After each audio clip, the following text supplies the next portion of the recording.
aliye mkuu katika ufalme wa mbinguni.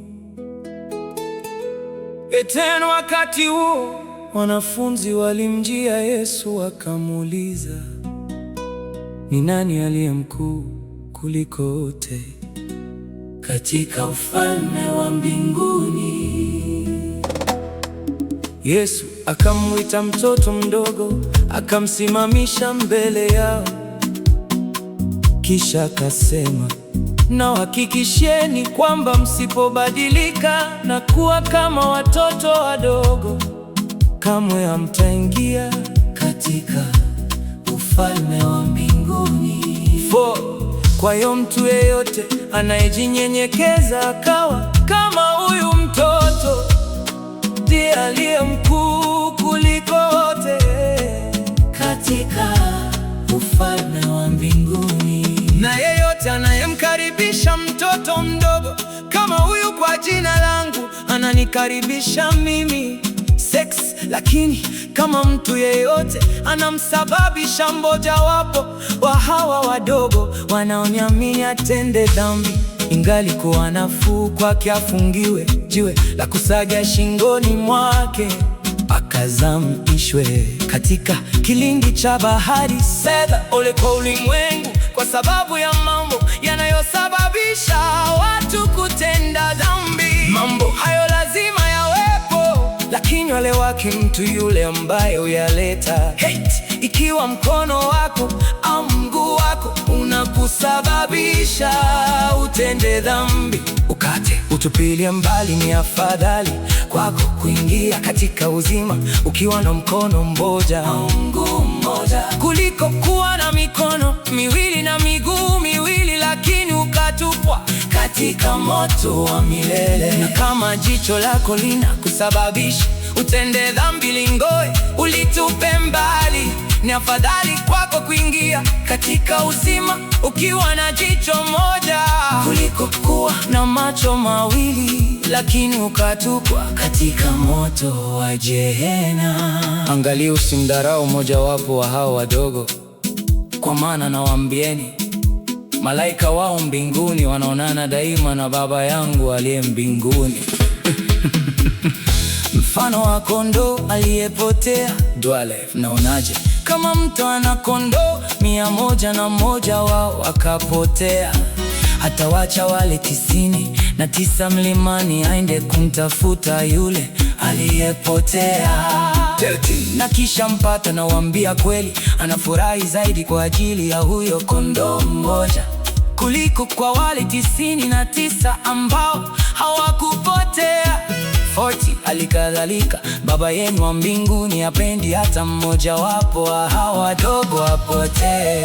Ndugu yako akikukosea, kama ndugu yako akikukosea, nenda ukamwambia kosa lake mkiwa ninyi wawili peke yenu. Akikusikiliza, utakuwa umempata tena ndugu yako. Kama hatakusikiliza, nenda na mtu mwingine mmoja au wawili, kusudi wawepo mashahidi wawili au watatu wa kuthibitisha jambo hilo.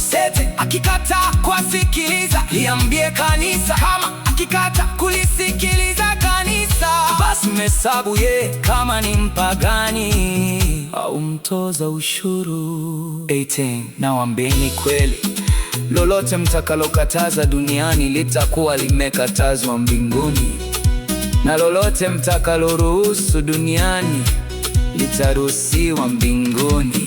Tena ninawaambia, ikiwa wawili kati yenu takubaliana hapa duniani kuhusu jambo lolote mnaloomba, Baba yangu wa mbinguni atawatimizia. 20. Kwa maana wanapokutana watu wawili au watatu katika jina langu, hapo mimi nipo pamoja nao. Hakuna mwisho wa kusamehe. 21. Kisha Petro akaja kwa Yesu akamuuliza, Bwana, ndugu yangu anikosee mara ngapi nami niendelee kumsamehe? Hata mara 7. 20. Yesu akamjibu, sikuambii mara 7, bali 7 mara 70. Mfano wa mdaiwa asiyesamehe. 23. Kwa hiyo ufalme wa mbinguni unaweza kufananishwa na mfalme aliyetaka kukamilisha hesabu zake za fedha na watumishi wake. 24. Alipoanza kukagua hesabu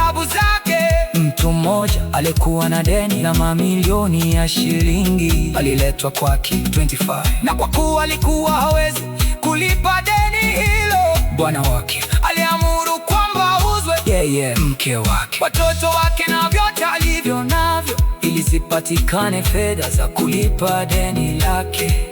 Yule mtumishi akapiga magoti akamsihi yule bwana akisema, naomba univumilie, nitakulipa deni lako lote. 26. Yule bwana akamwonea huruma, akafuta deni lake lote, akamwachilia. Lakini yule mtumishi alipotoka, alikutana na mtumishi mwenzake aliyekuwa amemkopesha shilingi chache. Akamkamata, akamkaba kwa akimwambia, nilipe deni langu. Yule mtumishi mwenzake akapiga magoti akamsihi akisema, naomba univumilie, nitakulipa deni lako lote.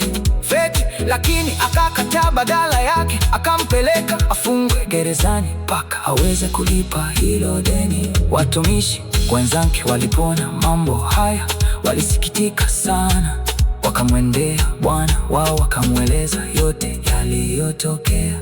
Yule bwana akamwita yule mtumishi akamwambia, wewe mtumishi mwovu, uliponisihi mimi nilikusamehe deni lako lote. 27. Je, ukupaswa kumhurumia mtumishi mwenzako kama mimi nilivyokuhurumia? 27. Kwa hasira yule bwana akamkabidhi yule mtumishi kwa askari wa gereza mpaka atakapomaliza kulipa deni lote. Na hivi ndivyo Baba yangu wa mbinguni atakavyomfanyia kila mmoja wenu ambaye atamsamehe ndugu yake kwa moyo